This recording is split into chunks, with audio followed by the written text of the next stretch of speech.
Good evening, everyone, and welcome to the, I suppose, instant match reaction live on the Toffee Blues YouTube channel for Bournemouth 3, Everton 0.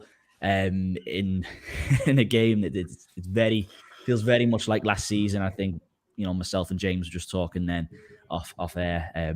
I think it's fair to say a lot of us are very worried after that. Very worried indeed. I'm joined by James Pendleton to dissect it.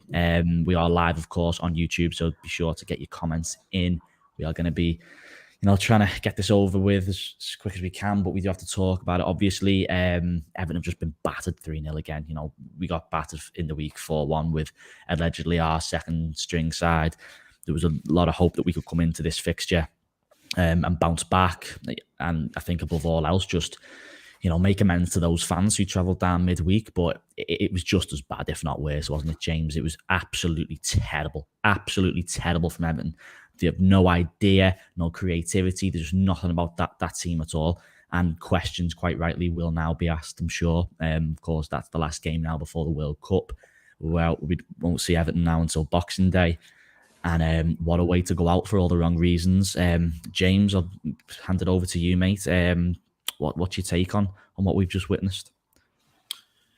I thought it was a lot worse than Tuesday, to be honest with you, because, as you say, that was the second string. So he's rested 6, 7, 8 of these players, and they've gone and put in that performance. It's barbaric. I think even on Tuesday, we should have scored a couple of goals more than what we did today. We never looked like scoring from minute one. We were absolutely turgid again. It's not the first time this season. But I think even now, you have to put what you're saying, defensively, we're looking really poor. We looked absolutely terrible in both boxes tonight, or today even. Obviously, mitigating circumstances for the second goal, but at the end of the day, if you keep making errors and you keep playing as poorly as we are, referee decisions are going to go against you. And a massive one did on the second goal, but it didn't change the course of the game. It's just added fuel to the fire. It's made us all a bit angrier, I'm sure. But I think I'm looking at Everton now, and I do just kind of think, I don't know where we're going. I don't know what his plan is, and that's why I think this could well be the end for him. Because, and if not the end, at least the beginning of the end. Because you got a 6-week break now. Everton let Benitez go on for too long, and then they backed him in the transfer window. Then they got rid of him. They can't do that again. They can't. If they know for sure they're going to keep him in, they've got to come out and say they're going to do that. They've got to back him. But if not, you've got to be decisive, and you've got to say that for one game this season out of 14, 15, I think it is now, for only one of those have we really looked like we had a plan, and that was against Palace. Other than that, every game pretty much has been hang on as long as we can. If we score, we score. We don't look dangerous from set pieces. We don't look dangerous from open play. We get nothing off the referees. And as I say, when you're playing that poorly, you probably deserve to get decisions going against you, because we're not in their box enough, and we spend too much time in our box to get everything right. So I think this Everton team is in huge, huge trouble. And if they're decisive, they could say this is a 6-week break to try and start something fresh. It gives you a unique situation. But I fear if we keep them in charge, we let them have this 6 weeks, and it still doesn't improve, then I don't think we're going to get as lucky as we did last season. I think this could be catastrophic for us. Yeah, I agree with what you're saying, James. I think it's, you mentioned there how the overwhelming feeling off the back of this game today has been there just doesn't seem to be a plan. There seems to, amongst the fan base, be a feeling of what next? Where do we go? Where do we go now? Because it does feel like last season, for me personally, I think that was just as bad, if not worse, as some of those displays last season at a similar time. A lot of talk about the manager after this game, and there's a lot of time to stew on that topic of conversation right now about the managerial situation. I myself, and I'm sure a lot of fans, have very much of the opinion that you can sack a manager, but it's just the whole going around in circles thing. But I think when you're coming off a result like that, especially having played a team twice in 1 week, a Bournemouth side who aren't a very good team, all due respect, and they fully deserve the 2 wins. I'm not going to take that away from them, but they're hardly world beaters. I expect Everton to go down there and give them a game. To have none of that and just to go even worse than on Tuesday night, it's unfathomable, really. And some of those players, I don't know whether it is the manager or whether it is the players themselves, but there's just nothing at the moment coming out any of those players. There's moments in the game where we have a lot of possession, where we dominate the possession, but we do nothing with it.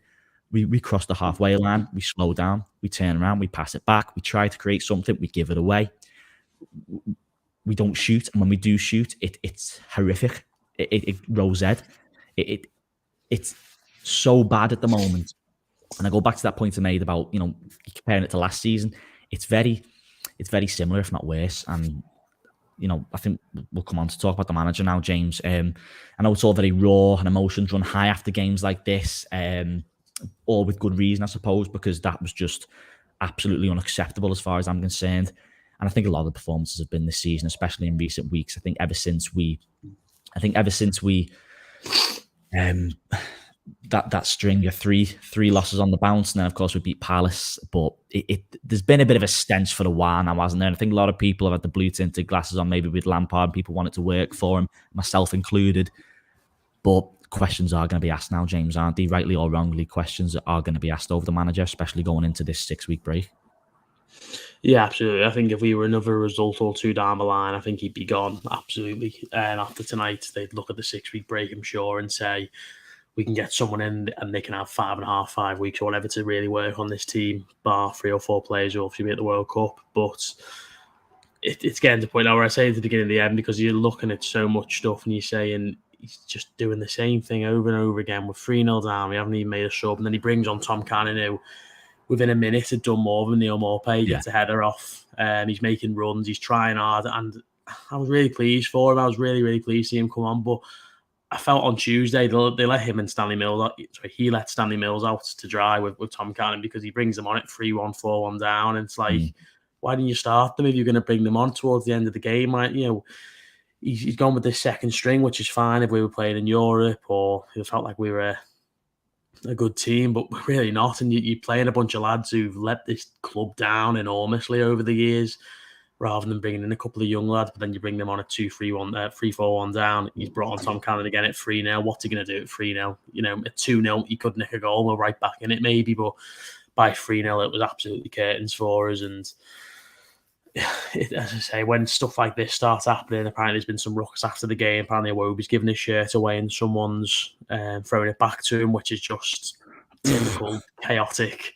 Everton are falling to pieces again. It's these sorts of things that happen all the time. And like, I think back to this time last season, we were in the middle of a really bad rut. But again, I wanted to stick with Benitez because he wanted some continuity. But to get continuity, you have to see patterns of play. You've got to see a style of play. You look at Moyes and Rodgers at West Ham and Leicester. They've come through tough times because you could see it. You could see there was something there. They were working on something. They were getting closer.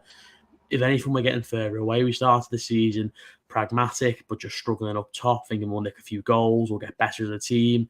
We've gotten worse up front. And then, as I say, you can't say you've got a good defence if you're conceding 7 goals in 2 games, albeit you had the absolute wasters playing on Tuesday night and Holgate, Mina and Keane, and obviously the goalie as well. But I can't see a way back for him here at this point, as much as that disappoints me to say, but there's just nothing to hang on to anymore. There's nothing there. There's no one thing I can point towards and say, well, this is why we should keep him, because we want to distance ourselves from last season. He obviously came in, he did okay last season.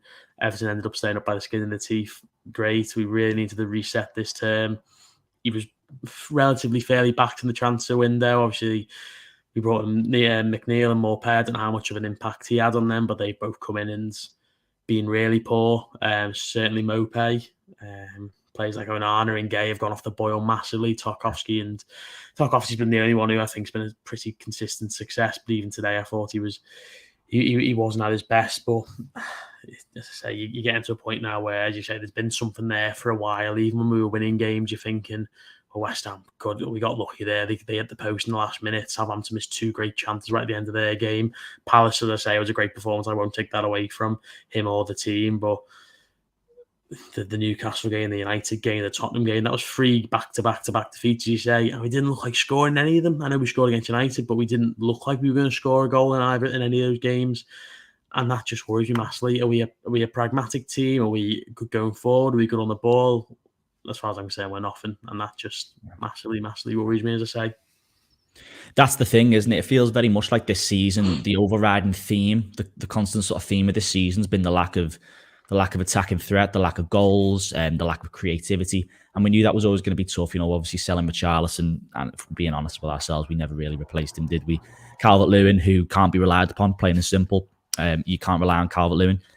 So it was always going to be difficult finding them goals. And, people talk about how, we're in a bad run of form, this, that, and the other. And, it's not necessarily on the manager. And, okay, the players can be doing a lot better, but there's just no signs that things are going to get better, which is the most concerning thing for me. There's just, you've never been able to come away from a game or this season where you can say that things looked like they were moving in the right direction again, or we looked a little bit more threatening, or we looked a bit more creative, or we hit the post, or, we're having cleared off the line, or we're having chance after chance and we were just unlucky. There's none of that.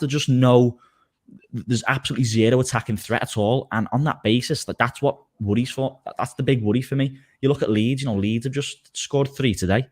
Aston Villa, they put 3 past Man United last week. And we never do it. Never. Yeah, the teams around us who are perceived to be our closest competitors or below us, they look so much more dangerous than us, and that's the real worry for me. And now, obviously, you can say that we've got another transfer window, and then we can hope that maybe targets are already being lined up, and we can go and strengthen in January. And if that's the route they're going to go down, then you'd assume they'd stick with the manager. And it's, again, on the back of games like this, the dust will settle, and there's a lot of time for the dust to settle now before Everton Football Club do kick a ball again. No one can really categorically say what will look like by then, whether Lampard will still be the manager or not. I think he will be. I do think Lampard will still be the manager. I don't think they'll get rid of him. But then again, it wouldn't surprise me if they did get rid of him. But I just can't see it. I just can't see them doing that again. I think they're going to give him another transfer window. But then I appreciate the concern there that is it too late? They only get in a position where we're too far gone, and then we're in a position again where we're chasing games every single week. We're just trying to, every weekend's just like Groundhog Day, trying to look around at all the results and just trying to pull the team through. And I think it'll be really difficult for Everton supporters to be able to go through that again and drag the team over the line. It'll be really difficult to repeat 2 years on the bounce. There was a lot of positivity earlier in the season, and it's fair to say, bringing in Tarkowski and Cody, who, still been great additions for us, of course they have, but a lot of the feel-good factor just seems non-existent with the club at the minute, which is very concerning. Just on the game itself now, of course, we'll dive into some of the comments on the live stream in a moment, so be sure to get some comments in. If you are watching, be sure to leave a like if you haven't done so already.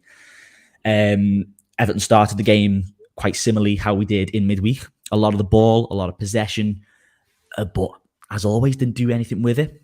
And then it was a really, really bad piece of goalkeeping by Jordan Pickford, wasn't it? The ball comes in, and he should be keeping hold of that. Let's be honest. He needs to be keeping hold of that. He paddies out, and I think it was from a Solanke shot, and then he paddies out, and it was just Tavernier's there to finish up for 1-0. And from that point, James, we weren't going to do anything, were we?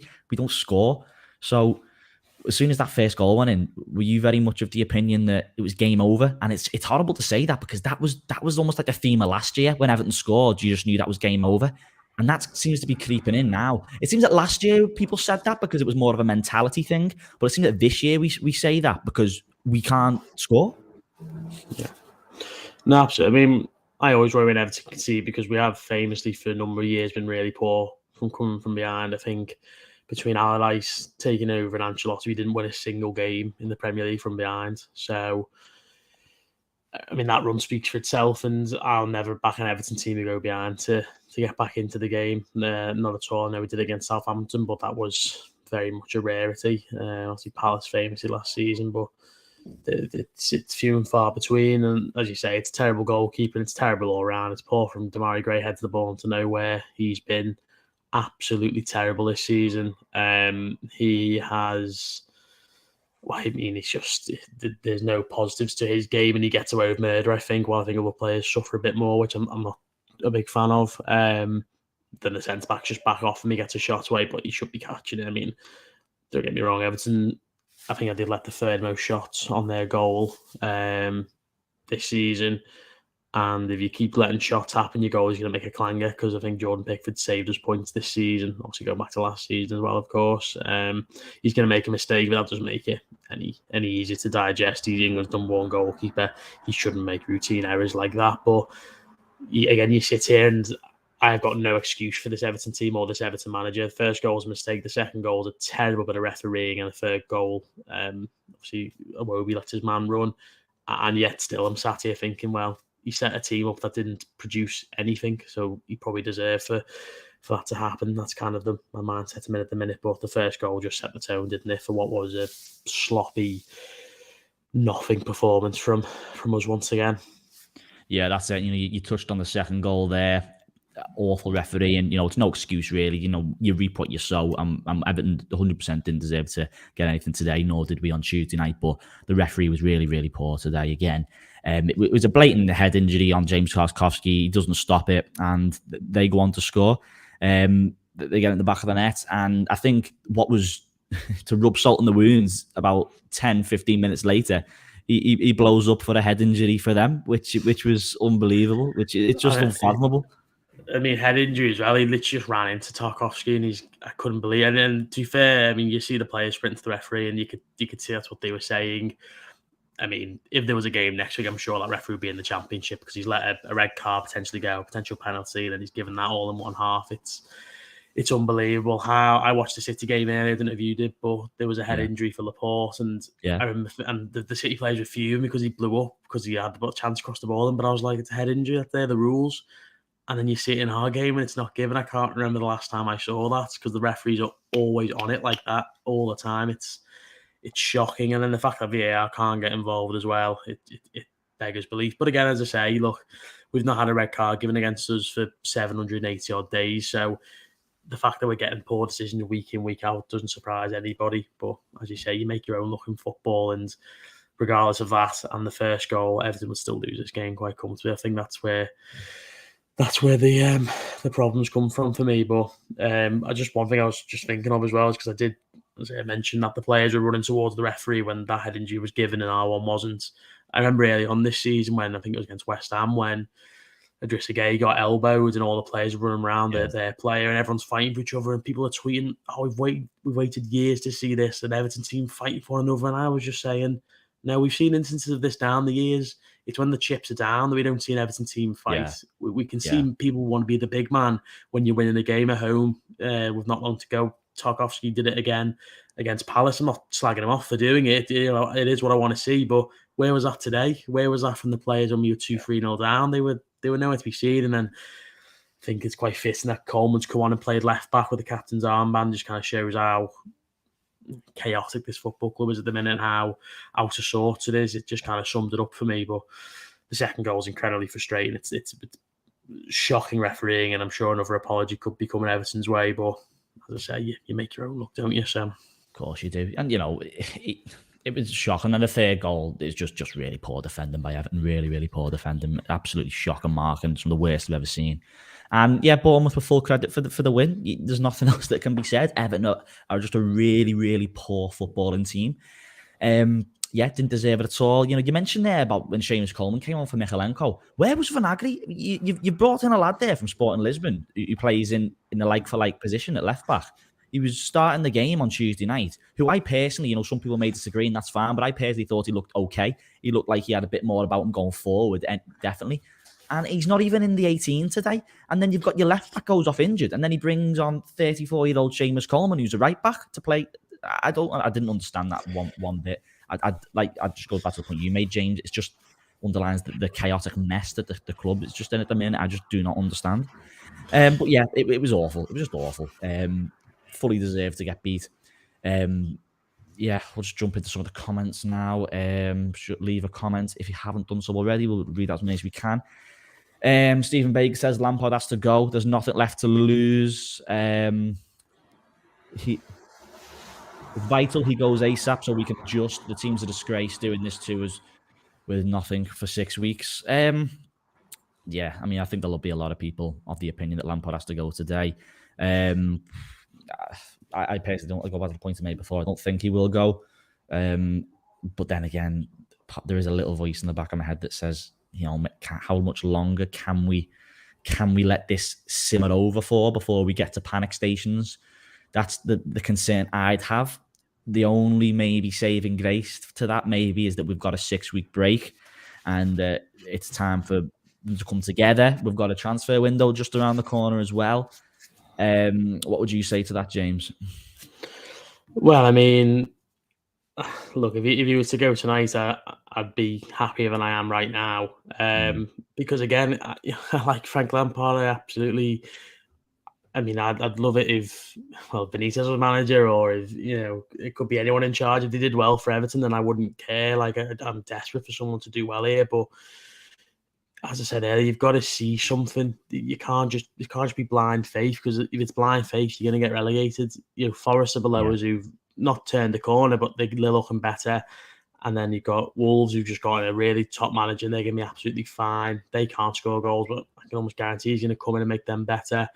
I can't think of the other team are below us if it's not Villa. I can't quite think of it is. There's someone else down there anyway who I'm Southampton, obviously. I'm not sure how they'll get on with Nathan Jones. That could go one way or the other. We'll see. They scored today. I don't know how they played, but it does worry me. And I think if he's not gone by Monday, then it's just back to thinking he's not going to go. It wouldn't surprise me if Everton give him 3 or 4 weeks of this and then say, we're going to move him on in mid-December or something. It wouldn't surprise you, would it, if they came on and said that they were going to move him on? But I don't want to be, but I would feel probably safer if we were to move him on now. If it doesn't happen by sort of, as I say, tomorrow or Monday, then I'm like, I really don't think it will happen. And they're going to back him, and they're putting the very future of this club in it's almost like they're taking a risk, aren't they? Like, they can't leave it too late. If they are going to stay with him, then stay with him. Don't start doing all hands to the pump. If he's going to go now. Don't be doing all this, because then a manager who doesn't have a transfer window, and it's just a complete mess like it was last year. David's put a comment in. He says some negative scenes after the whistle, as reported on Soccer Saturday. Now, for me, this is quite an interesting one, really. The tide turning amongst the support. It wasn't so long ago that there was a real good feel factor with the club. Everyone was really getting behind Lampard. The additions he made in the summer, we were getting some good results. Some really unlucky not to win the Merseyside derby. Back-to-back wins against West Ham, Southampton. A really good performance against Crystal Palace. A really complete performance against Crystal Palace. But it's disappointing to read that, David. I haven't just really seen it here. It's not a nice watch now. Oh, really? I'll probably see that after the stream. But what is it, James? There's just people in the crowd just giving 2 fingers. There's just loads of stewards. Like Brentford last year, was it a bit like that? After full time at Brentford. Yeah, it's akin to that, yeah. And obviously, he's in that corner of the pitch. We did that ridiculous pitch invasion after Barkley scored, and then we conceded again. So I've got bad memories of that corner. But it's not. I mean, I can't. Obviously, I'm sure there's gonna be a video from the crowd, and we'll probably see quite how angry it is. At least, Hey Jude's probably not playing in the background, but I'd say it looks. It's just horrible. I hate seeing stuff like this, but it's it's a road we don't really want to go down again, is it? Because there was an awful lot of that last year, and you just don't want to be going down that road again, do you? We hoped that last season was sort of like that was the turning point, but for us to be going down that road again, it's really disappointing to see, isn't it? Because as I mentioned before, there was at least a bit of a feel-good factor about the club, even if it was short-lived. There was maybe hope that we'd turned the corner. Just to hear that, it's really not going to help the cause at all. But again, who can blame them? At the same time, having said that, it's a group of supporters who've gone down on Tuesday night and been served up dross, and then they've gone down again today and been served up dross. They won't be getting in till 2-3 in the morning. It's ridiculous, and you can fully understand the supporters' frustrations. I'm sure if yourself or I were in Dean Court tonight, you'd be exactly the same. It's so demoralising when you go and you try and remain positive and to be served up that. And again, at the end, a point I want to just touch on as well. I think they picked up this on the commentary as well. Even the commentary team was surprised at Everton's lack of urgency. We were a goal down, and then we were going to go take a corner, and we were just walking to take the corner. It's just all lackluster and sluggish, and it must just feel like a massive slap in the face for the supporters who've made the journey down to Bournemouth. It really must. Read out a couple more before we start wrapping things up. Lee Francois I'm not going to Les. I'll just call him Les. The January transfer window is important for us because we are missing a finisher. The positive is that there's character in our new side. I agree with the. Yeah, I think it's glaringly obvious that January we do need some finishes. I think we need a creative midfielder. I think we need a striker, and I think we need multiple wingers. Would you agree, James? Absolutely, and you can't do that in January. Not when you're hamstrung by FFP, and not when you look at the shite we have signed. I mean, you look at some of the players we were linked with, like Guy Koresh at Coventry scored again today. There's a lad who played last night who played particularly well. I think it was in the Gladbach game. There's someone else we linked with who played well over the weekend. People were talking about how we didn't get these lads. We've ended up with Morpay, who's scored 1 goal all season and hasn't looked like scoring again since. And McNeil, who, to his credit, has got a couple of goals, but hasn't strung together one solid performance other than probably Leeds away from what I can remember. So it's painful. The January window is very important. This is where we're talking about. If Everton give him 6 weeks, we come back for Wolves on Boxing Day, we play 3-4 weeks, pick up a couple of points, we go and sign a few players, and then we get rid of them in the early February. If they do that, then it's just unforgivable. Yeah.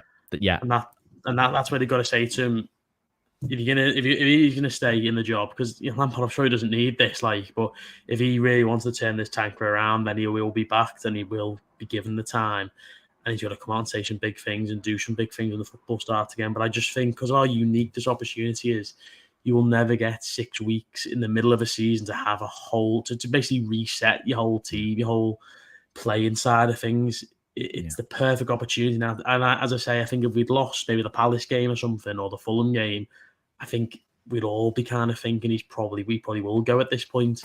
Yeah, we would be in the relegation zone in that case, wouldn't we? Well, exactly, yeah. So, and obviously, I think if Wolves win tomorrow, maybe we still go into there. I'm not 100% sure, but I think they've got to do one extreme or the other. They can't be thinking, well, maybe we might get rid of him. We'll see how we get on in the next few games, because those few games come in 6 weeks. Those few games come and we may be without a couple of players at the start of that period as well. If a couple of lads go deep into the World Cup, I don't know what the situation for rejoin is going to be like, but they've got to be decisive one way or the other. Either they get rid of him now, completely reset us, and I think give us a better chance of saving our season, or they put all their eggs in the Frank Lampard basket and we just pray that blossoms into something that I just can't see at the minute at all. If there was bits where I think, yeah, I can see this performance here, this is where we're getting better, this is where we're getting better, this is where we're getting worse, but I can't see any of that. We are just really, really poor at the minute, and every week we are really, really bad. As simple as it sounds, that's the high and low. I'm sure you'd agree that. As you say, we're getting worse, mate, to be honest. I think we're getting worse, if I'm being totally honest with you. I think we're getting worse as the weeks pass. Exactly. Well, exactly. And I've just seen another comment there about, we need to stop talking about spending money, because what money have we got? And the money we have spent, we lost Richarlison, who brought the goals, assists, endeavour, work rate, commitment. I absolutely love that man. And he left, and we brought in Morpay, who's been outshone by an 18, 19-year-old kid from Aintree, and McNeil, who, as I say, his confidence is shot to pieces, and he's not he can't string together one committed and dedicated performance where he's on it for 90 minutes. He looked super poor today, I thought. He wasn't the only one, obviously. And he's even need multiple wingers. Anthony Gordon was really good at the start of the season in terms of goal scoring. Has not done anything for a number of weeks. Damari Gray is just the most frustrating player I can ever see him play for Everton. As you say, last season our back four was championship standard, and Lampard, to his credit, stemmed the tide, changed the system, swapped possession for pragmatism, kept us up. This season, the front line championship, and you don't stay up with a front line championship. The championship front line, it just doesn't happen. Yeah, 100%. You mentioned Maupay there, who's been really disappointing, to be honest with you. I get the argument that we're not playing to his strengths, but something's got to give. He's a Premier League footballer. You know what I mean? Something has to give, where you've got to put yourself about a little bit more. Other players who really, really disappointing for me today. I thought Amadou Onana was really poor today. Really, really poor. Idrissa Gana Gueye, again, he's put in quite a few performances for me, and if I'm being quite honest, been quite underwhelmed with his performances since he's returned. I thought he played well when he first came on in the derby in his first appearances. Played well against West Ham, but I struggle to really think of a game where I've come out the ground saying, Gana Gueye, he's this, he's that, I just struggle. Whether that's his fault or the club's fault for bringing him back, I don't know. But I've just really found it difficult to see what he's really been given this season. And that's not just him. I don't want to single him out, but I fully agree with you. James Damari Gray, he's another one. I just don't get what he does. I don't get what he does. He picks up the ball and he tries to, do fancy flicks and whatever. But he doesn't beat a man. It's all well and good doing that. He doesn't beat anyone. And the set pieces, good God, the set pieces at this club are shambolic. Absolutely shambolic. Every time we get a corner, you may as well not even look up from your phone because you just know nothing's coming from it. The corners are abysmal. The set pieces are abysmal. But Damari Gray, shocking. Absolutely shocking. And then you look at Anthony Gordon coming on. Shadow of the hard work that we saw last season for me. I know we're going over old ground, but should have took the money for him in the summer, in my opinion. Dwight McNeil, for the money they spent on him, not good enough. Just not good enough. Sorry, not good enough. And you mentioned Tom Cannon there. I suppose we can maybe take a slither of positivity from this game, but it was good to see young Tom Cannon get a run out. And yeah, James, I think you're spot on. He put himself about there. I think he actually had a shot on target, actually, which was. He did. He had a header, yeah, good header. To be fair. So what does that tell you? You bought in Neil Maupay, who's apparently this Premier League proven striker, and then you've got a young lad from Aintree coming on, and he's making more of an impact. So whether that's something to maybe look to moving forward, if we're going to see him get some more game time, I don't know, but we'll see. Just read out a couple more before we start rounding things up. We've got a Bournemouth fan here, says, just dropped you a sub. You guys massively deserve something from today's game. Ref was awful towards Everton, took the mick a bit. Thank you very much, mate. Listen. Yeah. Not sure we deserve something from the game. I think we deserved a better refereeing performance, but yeah. I mean, credit to Bournemouth. Bournemouth deserves to win the game just as much as Bournemouth deserves to win in midweek as well. I think, whether they stick with O'Neill or whether they talk with Bielsa coming in, well, I'm sure Bournemouth, if they put in performance like they did today, I'm sure they'll be fine. But yeah, the referee was terrible. But no, I think that's a bit generous to suggest we deserve something out the game there. But thank you all the same. Thank you for the subscribe. Derek says, how can you start the season with one striker and let two go on loan? Well, this was the argument in the summer, wasn't it? This is why everyone was so frustrated in the summer that we failed to bring in any kind of real solid replacement for Richarlison and his goals. Neil Maupay, I don't know if it's turning into a bit of an Enna Valencia type of signing for me now, this one, because it's just not really. I struggle to see if there's more. If it was sort of like a gung-ho sort of signing. There's a few mentions of Everton Diaz, whether that could come back in January, but I don't know. I just don't know. What do you reckon, James? What do you think? Yeah, I mean, Enna Valencia's name just. I can't. She sends shivers down my spine. But I mean, to be fair to, I imagine he's referring to Dobbin and Sims. Yeah, Dobbin's definitely not ready from what I've seen of him at Derby. He's looked okay, but I think he's going to be more of a winger. And Sims, he scored a couple of goals to start with. He's very unorthodox, hustling, bustling centre forward. I thought he should have got more of a chance under Ancelotti when Calvert-Lewin was out, and I felt they were very much like for like. But again, he's only scored, I think, 3 or 4 goals in the Championship this season. He's been in and out of the team. It's hard to say, really, but I would have rather had someone like Ellis Sims playing, or, as I say, Tom Cannon. I spoke with Tom Cannon a few years ago, and I remember him talking about how it was when him and Dobbin were real hopes of the academy, and he was talking about how he watches so much of Harry Kane and how he wants to get in the team, and how he's watching videos of Kane and plays like that, and he's playing left foot, right foot, off, playing with his head, everything like that. And I was really impressed by him, and I was really pleased to see him coming on Tuesday. So I felt he was left out the dry a little bit, being brought on as a bit of a token gesture. The game's lost by then. Why not start? And why not give him a chance to really make an impact? But I was super pleased to see him come on today, and he was the only player there out of the whole team who, if anyone's getting a round of applause after the game, he was the only one who deserved it. No one else even deserves half of that. So I think the way it's gone, I would have much rather seen Ellis Sims stick around, and I now want to see Tom Cannon get more of a chance. And it's a long way away. Whether you can say start him against Wolves or not, I don't know. But if we were playing in midweek, I'd definitely say give him a start. Just why not? Battering. It'd be interesting with the Australia tour, I think, as well. I think we might see a bit of him at the Australia tour if he goes down under with them. If we see more of him there and he starts to stake a bit of a claim in that whole competition, then maybe you could expect to see a bit more of him between now and the end of the season. But hopefully we're in a position where we don't have to rely on another young raw talent to put all our hopes on him to try and save the club, which would just be a joke. But yeah, there we go. I think we'll leave it there, mate. To be honest, yeah, another shocking night for Everton. I think the fans haven't felt this low for a while. The league table's not looking too pretty. At the time of recording, Wolves have just kicked off against Arsenal about 8 minutes into that one. So, if Wolves win, then it could still yet look an awful lot worse for Everton. But yeah, that's it. There you go. Between Everton, the season's sort of curtailed now. Well, the curtains come down, I suppose, between now and Boxing Day to make way for the World Cup. You know what? Just finally, before we go, James, we all know how bad last season was, and we all knew this break was coming. Everton find themselves in 17th in the league.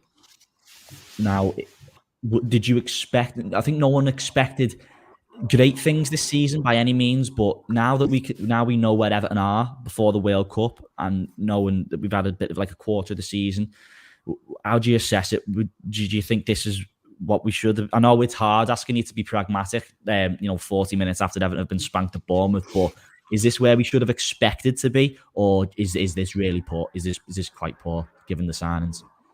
Yeah, this is, as far as I'm concerned, this is below my pretty low expectations. I think I had as 15 for the start of the season. They actually put us above Brentford, which looks ridiculous now, obviously. But yeah, I think this is...